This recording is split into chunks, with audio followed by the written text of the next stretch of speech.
Welcome sa Tagalog Horoscope, ang iyong gabay sa pang-araw-araw na buhay. Dito, hatid namin ang iyong horoscope araw-araw. Alamin kung ano ang naghihintay para sa iyo sa pag-ibig, trabaho, kalusugan, at swerte.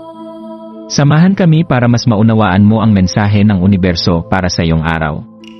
Huwag kalimutang mag-subscribe, i-like ang aming mga video, at i-share sa iyong mga kaibigan. Simulan natin ang araw ng may inspirasyon mula sa mga bituin.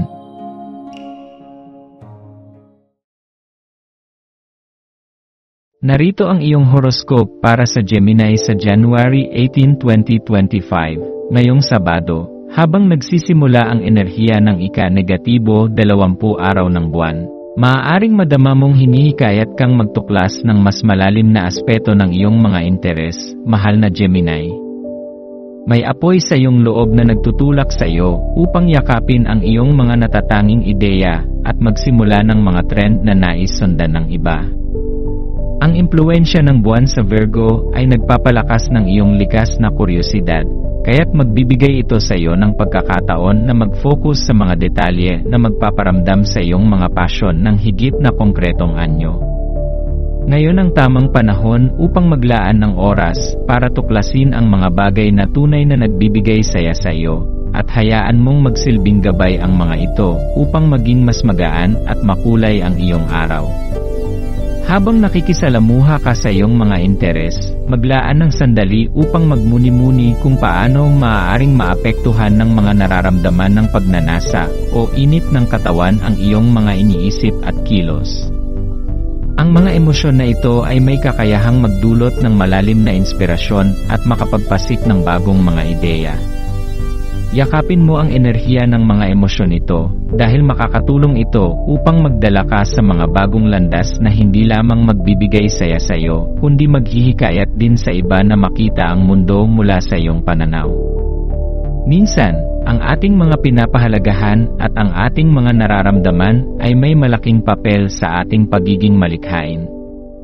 Kaya't ang pagpapalaya sa ating sarili mula sa mga limitasyon ng takot at alinlangan ay maaaring magbukas ng mas malalim na pag-unawa sa ating sarili at sa ating mga potensyal.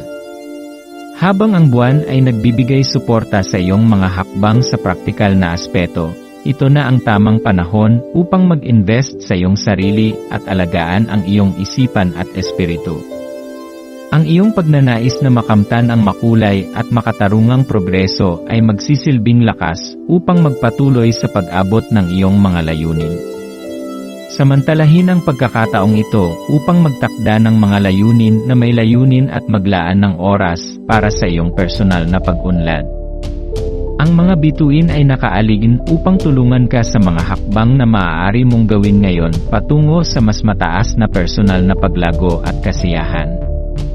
Maging bukas sa pagtanggap ng mga bagong kaalaman at karanasan, at gawin itong pagkakataon upang mas mapalalim ang iyong ugnayan sa iyong sarili at sa iyong mga pasyon. Habang binabaybay mo ang araw na ito, magtiwala sa iyong mga instinto at tandaan na ikaw ay may likas na kakayahan para sa inobasyon at pagbabago. Ang pagkakataong ito ay isang pagkakataon para shine brightly at ipakita ang iyong natatanging pananaw. Hayaan mong ang iyong kakaibang pananaw at mga ideya ay magbigay liwanag sa iyong paligid, at magdala ng mga tao na makikinig at susunod sa iyong mga yapak. Ang mga oportunidad ay darating, at ito ang iyong pagkakataon upang yakapin ang mga ito ng may tapang at kumpiyansa. Patuloy mong gawing inspirasyon ang iyong natatanging mga ideya, at ipagpatuloy ang iyong paglalakbay na puno ng sigla at pag-asa. Huwag kalimutan na ang bawat hakbang na iyong ginagawa ngayon ay nagbubukas ng mga pinto patungo sa mas maganda at mas matagumpay na bukas.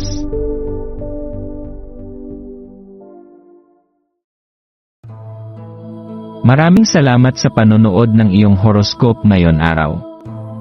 Naway gabayan ka ng mga bituin sa iyong landas.